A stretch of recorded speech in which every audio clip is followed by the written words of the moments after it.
Right, the first step is you want to get your peg, put that on like that, and then make sure your nut's off, just put that there.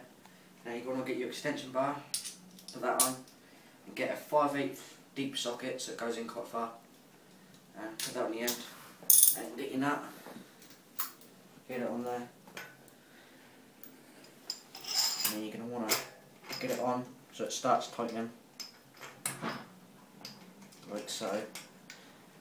And hopefully it should start going on like this. You just take that off, just do that until it goes on. And then, as a bit of a stretch, tighten it till it goes on, and then you've got to tighten the other side.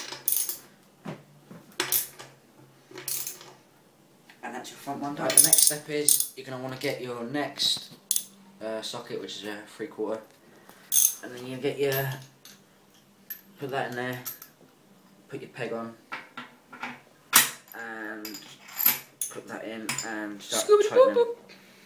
Helps if you just take that off and just twist it on like that.